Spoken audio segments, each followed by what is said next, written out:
Hi, and welcome to Morning Coffee with Kazan Academy. I'm Deanna, and today I thought I'd talk a little bit about some of the different ways we learn and how technology really in the modern world is impacting that.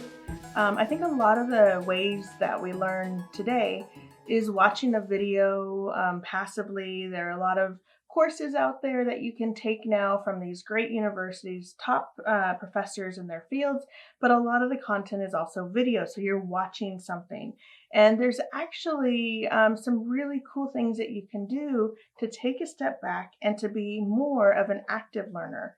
And one way is to read. I know that sounds simple, and everybody says, oh, I don't have time to read. But the act of reading and looking at the words and putting them into your brain acts a little bit differently. It is an active way of thinking as opposed to a passive way of thinking. When you're watching something, yeah, you can engage in it, you can laugh, you can learn, but your brain doesn't do the same thing as it does when it's looking at words on a page. There's a different level of comprehension there. Now, it's one thing to read just a fun novel.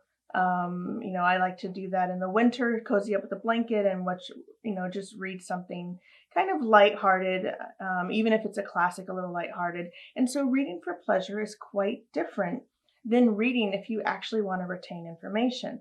I grew up and my mom read a lot of those Harlequin romances, and that's a very passive reading. Like she could just knock out probably like 5 a day. And that's fine. There's nothing wrong with reading for enjoyment. But if you want to engage a little deeper with the content, then you need to actually look at the words. Now, whether you're reading on an e-device or a book, that's personal preference. I still like paper books. I'm old-fashioned. In fact, I think that we should still be wearing bustles. So I'm really old-fashioned. Another thing you can do when you read is take notes. And anybody who knows me knows that I always have a notebook with me. So I don't know, I'm probably dating myself here, but there was a movie from, I think, the 80s or 90s called Cocktail. And his friend hadn't seen him in a long time. He walks up to him and says, I bet there's some business manual under there. And of course there was. And that's what my friends would say to me is, I bet there's a notebook in your purse right now, which is true. I always have one of these small notebooks and I write everything down. I write my to-do list for the day. And if you don't write them down, you're going to lose them, particularly in this world of this 5-second videos. And so there is only a finite amount of information that we can store in our brains at one time.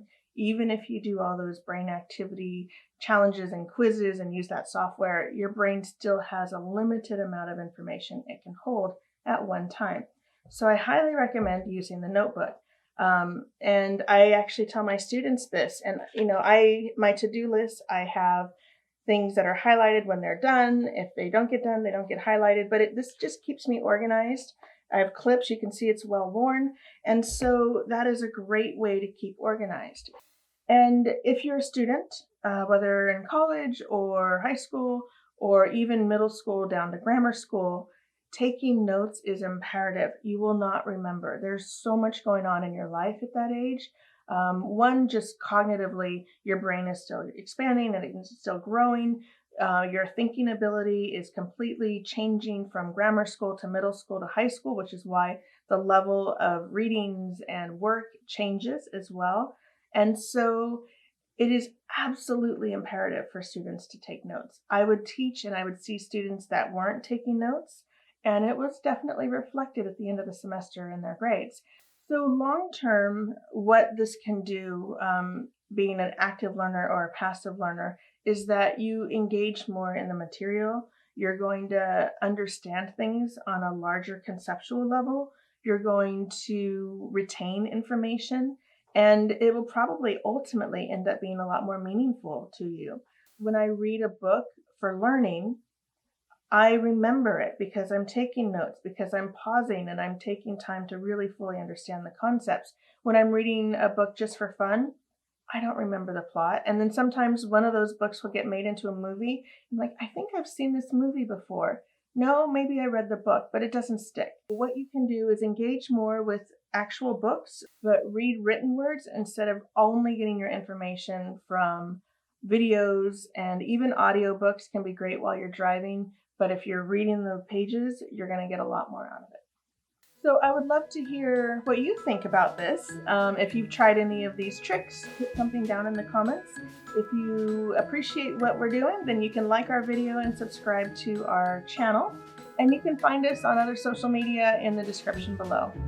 Okay, I'm gonna go read and take some notes, and I'm off to work. Have a great day.